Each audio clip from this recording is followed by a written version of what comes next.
Hey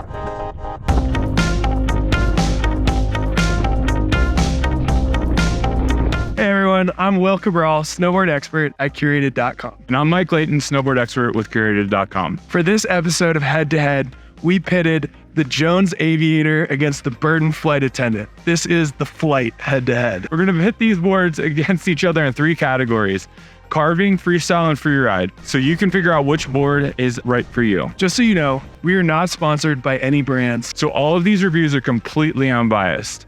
So let's get it.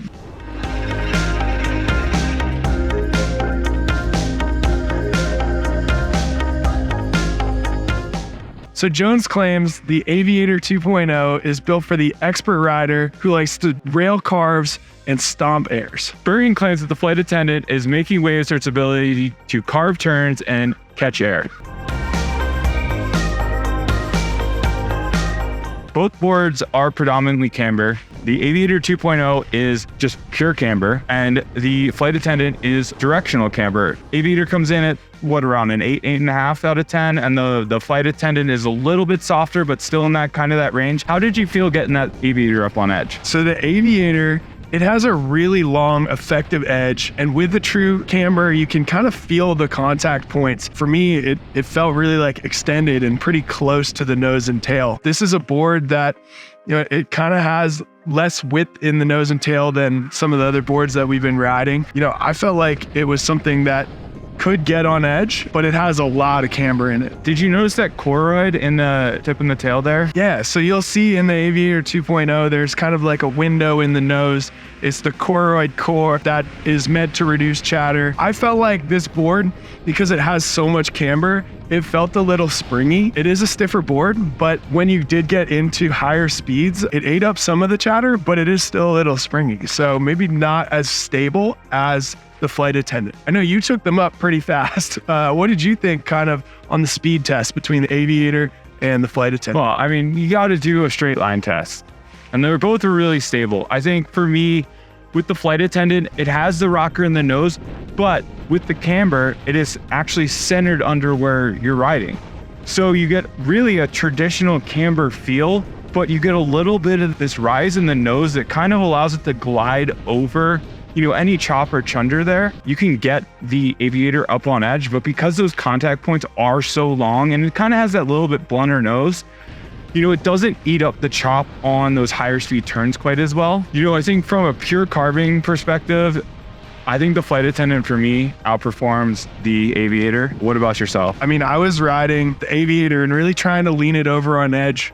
And I hear what you're saying about maybe just like kind of getting thrown off the edge with the chatter a little bit. I am also a rider that has a bigger boot. The Aviator is a narrower board, so I had a little bit less kind of stability on that board.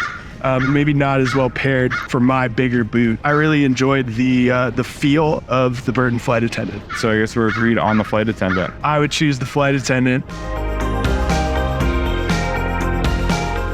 So kind of moving more into the freestyle world, from a poppy perspective, I love the pop on the flight attendant, but it can be really scary if you're moving switch. With that rocker in the nose and all of a sudden you're engaged all the way at the front of the board, it's kind of almost like you got this beaver tail in the back. It can get a little scary. The Aviator, it's more of a directional twin. So the Aviator, I felt like, definitely felt a little bit more similar riding backwards versus forward, switch versus, regular there. And I thought the Aviator was a board that really popped well, felt a little bit more confident landing switch on the Aviator than the Burton flight attendant. So I think from a freestyle perspective, riding switch and the pop, I think the Aviator's got to take it there. I will say, from a stability perspective, I would prefer the flight attendant from a landing perspective.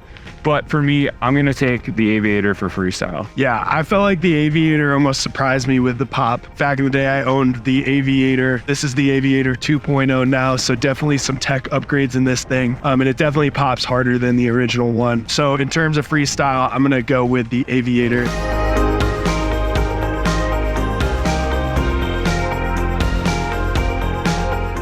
So moving on to the last one, kind of the combination of it all. What board do you think is going to be the better from a freeride perspective? I liked the maneuverability of the Burton flight attendant, and having that little bit of rocker in the nose, allows you to plow through kind of just whatever bumps you're coming across. And then also having a little bit more of a wider platform. I felt like the Aviator, you definitely have to be on your game. You have those contact points, like definitely in the snow. What'd you think from a Freeride perspective? I like the stability, in a straight line overall of that flight attendant. It also has the carbon I-beams down the whole board. So that adds a bit of dampness.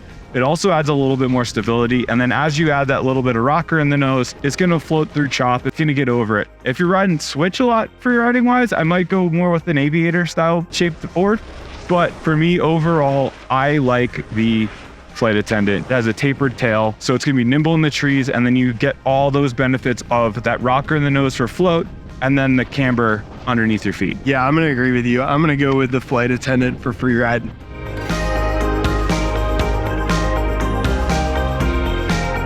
So if you had to pick, one board of the two to just take out for the rest of the day, what would you be going with? I've been in the past a little bit more Team Jones. You've had a couple more Burtons, but I think on this one, I got converted. I like the flight attendant. That's a really fun board. It's something that I think works very well in a lot of conditions. It's something that I would have no problem making a daily driver. I'm going to go with the flight attendant. I agree with that. I think from a daily driver perspective, I'm going to go with the flight attendant. It's fast, it's stable, it's good on edge.